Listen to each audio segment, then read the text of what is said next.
नमस्कार दोस्तों। आज हम बात कर रहे हैं हमारे प्रेसिडेंट श्रीमती द्रौपदी मुर्मू जी की। जी हाँ, आज हमें ये टॉपिक आपके सामने इसलिए लेके आए हैं कि कुछ लोग कुछ परिस्थितियों में टूट जाते हैं और कुछ रिकॉर्ड तोड़ते हैं। जी हाँ दोस्तों, आपने देखा होगा कभी कभी कि हमें जरा सी प्रॉब्लम आती है तो हम ऊपर वाले को कोसने लग जाते हैं, हम अपना काम छोड़ देते हैं, अब मुझसे होगा नहीं। पर कुछ लोग ऐसे होते हैं, उस काम को कंटिन्यूस करते रहते हैं, चाहे कितनी भी प्रॉब्लम आए, चाहे कितनी भी मुश्किलें आए, और अंत में वो अपने मुकाम पे पहुंच जाते हैं। वो ऐसा इसलिए होता है क्योंकि वो अपने काम को करते रहते हैं। पर एक दिन ऐसा आता है कि ऊपर वाला भी ये कह देता है कि जा, ये तेरे ही लिए लिखा हुआ है।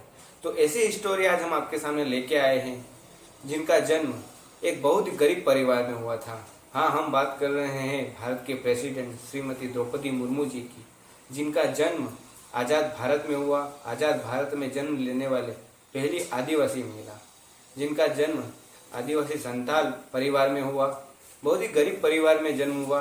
उनका जन्म 20 अक्टूबर 1958 उड़ीसा के मयूरभंज में हुआ। हाँ दोस्तों, शुरुआती दिनों में उनके पापा का नाम श्री नारायण टुडू था, उनके 2 भाई और वो खुद थी। शुरुआत में उन्होंने बचपन की पढ़ाई गांव में ही शुरू की।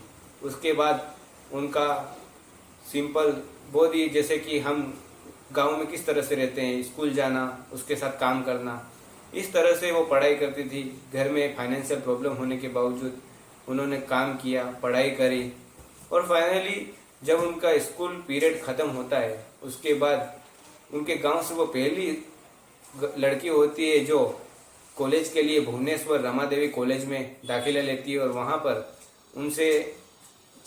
उनकी मुलाकात श्याम चरण जी से होती है, जो पहले उनके दोस्त बनते हैं। उसके बाद उनकी दोस्ती प्यार में बदल जाती है। दोस्तों, ये हर किसी के साथ होना ही होता है। एक जीवन का एक फेस आता है जिसमें आप किसी न किसी को अपना दिल दे ही बैठते हो। तो श्रीमती द्रौपदी मुर्मू जी के साथ भी कुछ ऐसा ही हुआ। उनको श्रीमती द्रौपदी जी को श्री रामचरण जी से प्यार हुआ, दोस्ती हुई, दोस्ती प्यार में बदली, और जैसे ही उनका ग्रेजुएशन कंप्लीट हुआ तो दोनों ने सोचा कि हम दोनों एक साथ रहेंगे, अब साथ में रहेंगे। आपको पता होगा पहले कुछ ऐसा हुआ करता था कि हमारे रिश्तेदार वगैरह बात लेके जाया करते थे शादी की, इस तरह से हमारा कुछ। तो इसी तरह श्याम शरण जी के भी रिश्तेदार द्रौपदी जी के गांव में कुछ रहा करते थे, तो वहाँ पे उन्होंने डेरा डाला। उनके चाचा और कुछ रिश्तेदारों को लेकर श्याम चरण जी द्रौपदी जी के घर पे पहुंचे, और उन्होंने शादी का प्रस्ताव रखा और कहा कि हमें आपकी लड़की से शादी करनी है।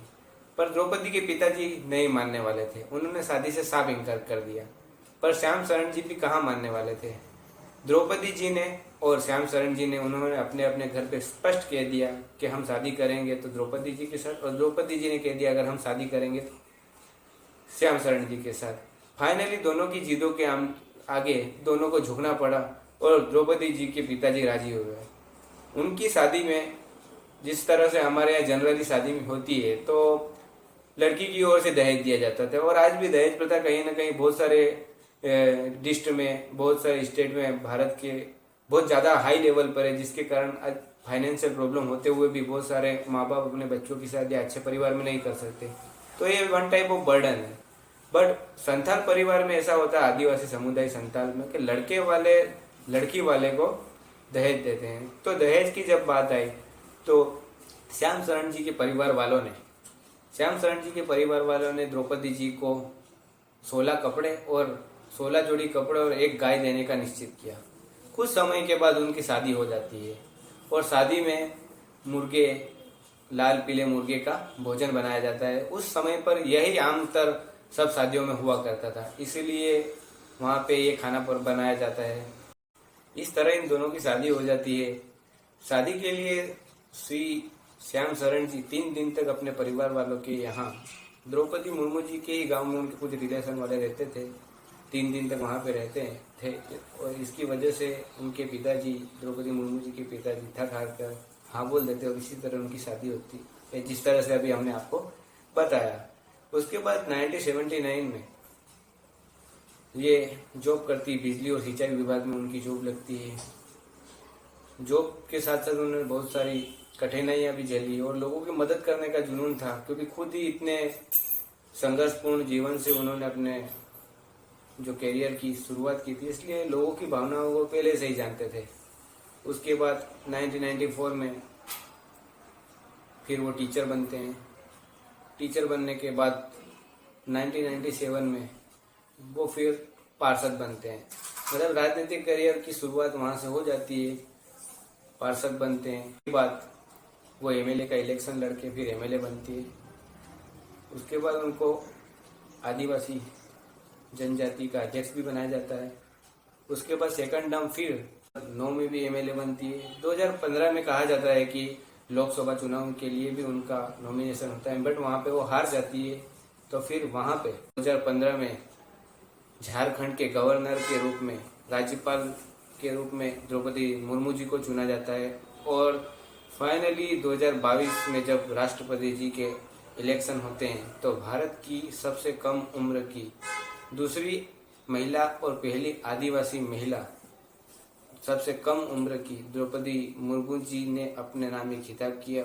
और यहाँ पे भी मतलब यहाँ तक पहुँचना कोई आम बात नहीं होती है। जैसे हम एक छोटी सी जॉब पाने के लिए जिंदगी खपा देते हैं और फिर भी हमें वो सफलता नहीं मिलती है और हम लोग हार जाते हैं। द्रौपदी मुर्मू जी की भी जीवन कुछ इसी तरह से रहा। राष्ट्रपति बनना इतना आसान नहीं था। राष्ट्रपति बनने और इसके पहले जो उन्होंने दर्द झेला, वो अगर आप सुनोगे तो आपको भी ऐसा लगेगा कि वाकई में हमें भी कभी हार नहीं माननी चाहिए और सतत प्रयास, सतत मोटिवेट, सतत मेहनत करते रहना चाहिए, जिससे हम लोगों की मदद कर सके और जिसलिए हम पैदा हुए हैं वो हमारा जीवन भी सफल बना सके। तो आज द्रौपदी मुर्मू जी हजारों नहीं करोड़ों लोगों की प्रेरणा स्रोत बनी है कि किस तरह से इंसान को अपने कठिन समय में भी अपने आप को किस तरह से रखना चाहिए। तो ये कोई द्रौपदी मुर्मू जी से सीखे। देखो, राष्ट्रपति बनना कोई छोटी मोटी बात नहीं है। आज वो भारत के 15वें राष्ट्रपति बने हैं और वो भी एक ऐसे परिवार से निकल के आकर जहाँ पे एक लाइट का बल्ब नहीं हुआ करता था और आज देखो भारत के राष्ट्रपति बन गए। तो आज हम बात करेंगे उनकी जो मुसीबतों में उन्होंने किस तरह से राष्ट्रपति बनने तक।